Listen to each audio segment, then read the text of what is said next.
Hello. The purpose of this video today is to say something about the structure of books and how that structure has evolved over a period of time to end up with the type of book we have today. We're looking mainly at a book which is known as a codex, which is simply a series of pages which hinge together down one side to differentiate it from books which preceded that, which were nearly always in the form of scrolls. The Egyptians used scrolls extensively, as did the Romans in the first part of their domination of the eastern end of the Mediterranean. And later, probably from about the 3rd or 4th century CE, we see the appearance of the Codex. The first codices were found. The earliest ones we know of date to about the 3rd or 4th century, and they were found near a village called Nag Hammadi in Egypt, buried in an earthenware pot. And there were 13 of these codices. And the basic structure was, first of all, they were made of papyrus. Papyrus is made from the papyrus reed, and this was a writing material that had been in use by the Egyptians for several thousand years. It's made by splitting the reeds down vertically into very thin strips, which are laid next to one another, slightly overlapping, with others going at right angles. When the whole thing's pressed and dried, you end up with a very flexible, lightweight writing material. The papyrus was used in scrolls for several thousand years, but the use of it in the codex structure was a relatively new innovation. These earliest codices were made by combining often 30 or 40 sheets of papyrus and folding it over to make a single, what is known as a section. A group of folded pages is nowadays known as a section. You also hear the name quire used, Q-U-I-R-E, which is the same thing. And also the term signature is often used because in early medieval binding, scribes who were actually transcribing books would often sign each folded sheet as they were completed. And so a section, a group of folded pages is often known as a signature. The problem is, if you take a lot of sheets, as you know, if you try and fold a lot of sheets together, it doesn't really work because you can't get a proper fold down one side, and the fold tends to spring apart. So there was a move away from a single section book to a multi-section book. So the sheets were split up into small groups,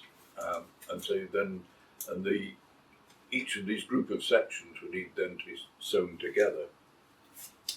The earliest type of sewing is known as Coptic sewing, where the sections are sewn one to another. As each section is placed on the pile, the thread, which runs backwards and forwards, it emerges at each sewing point and picks up the thread from the section underneath to create a link stitch. And this is the way books were sewn together, multi-sectional books were sewn together for several centuries. The oldest known book in Western Europe is St. Cuthbert's Gospel, which dates from the end of the 6th century, and it is sewn in this way. So this was the standard method of sewing. This, of course, is paper, and parchment rapidly overtook papyrus as the writing material.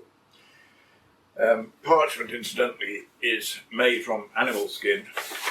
The skin of an animal is placed in a vessel containing concentrated lime, and after a week or two, when it's removed, the epidermis, the layer containing the hair,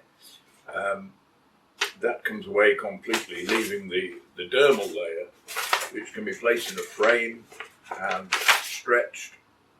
And when it's dry, the flesh side of it can be pared away to produce a piece of writing material which is extremely strong.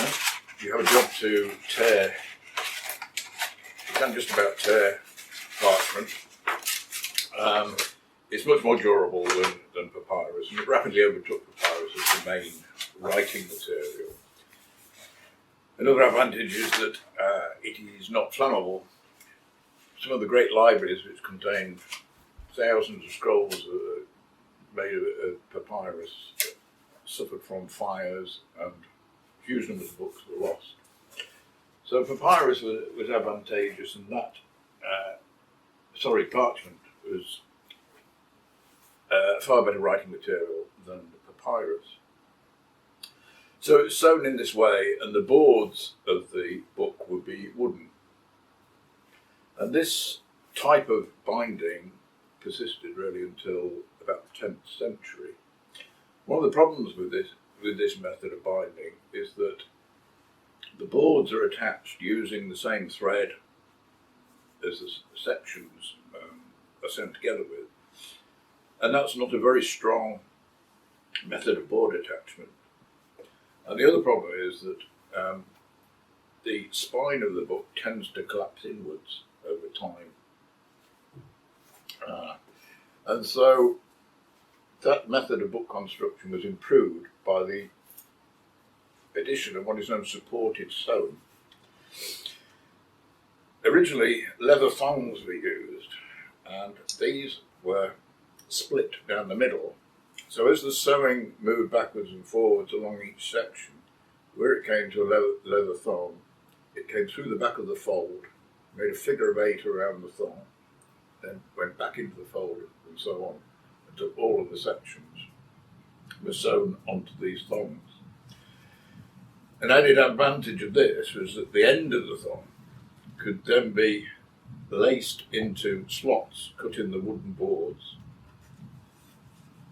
So the thong goes through that side and emerges there, and when it comes out of the top, it's secured in the wooden board with a wooden wedge. So that creates a really strong method of board attachment and a much stronger sewing structure. They did find, however, that leather thongs were probably not ideal. They weren't particularly flexible, and if they dried out over time, they would tend to crack. So leather thongs with a slit down the middle tended to be replaced by linen cords, which were used double, so you had the same effect as these split thongs. And of course, these cords then became an integral part of the structure of the book, and when the whole thing was then covered in leather, they gave the pronounced bands on the back of the book, something we associate with early books. The next major change really came with the advent of printing in about the middle of the 15th century. The earliest printed books were often printed on parchment, because parchment is the material mainly used in book construction. But the printing process was quite imprecise and depended on the type being inked correctly. It depended on the right amount of pressure applied in a hand press. And so there was an awful lot of wastage. For every clear printed page, there would be several which were perhaps there was a bit of print missing or smudged or whatever. And so the printers needed a cheaper material, and so paper then started to be used. Paper was invented by the Chinese in probably about the 1st or 2nd century, and it had migrated across the Silk Road into Western Europe, probably arriving in Moorish Spain in probably about the 12th century, but it was a much longer period before it arrived in Britain. The first paper mill was recorded in Britain in the 1490s. And so all paper had to be imported, but paper replaced parchment probably around about the end of the 15th century. Much of this waste paper that was produced, one use of it was to make pasteboard. So a sheet of paper could be pasted, another piece placed on top, and so on. So the paper was laminated and then pressed, dried, and created quite a stiff board. And this could then be used for the board of the book. And that had one major advantage, because with wooden boards, in damp conditions, the wood tends to warp. And so all early books, up until about that time, to the end of the 15th century, would have clasps on the front. Often a leather clasp with brass ends, which would hook and hold the boards together to prevent warping. Pasteboard didn't warp, so the clasps were gradually eliminated. So that basic type of book construction persisted then well through until the 19th century. This rather tatty book is actually the late 18th century, and you can see that the cords are still being used for sewing the pages together, although now it's been reduced to a single cord because it's a quicker method of sewing. And now you've got a milled board here, and again the ends of the cords are laced through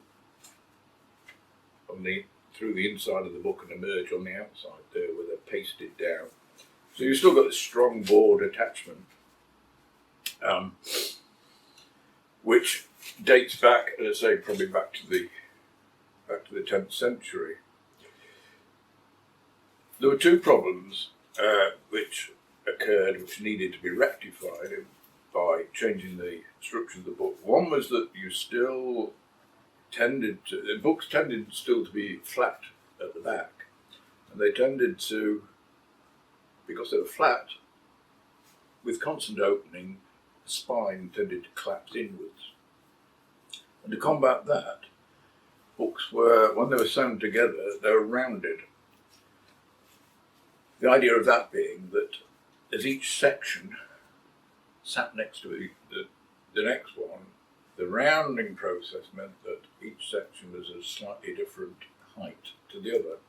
So as the book opened, it was supported, each section was supported by the section next to it. As you go around the spine, you've got the same thing happening there.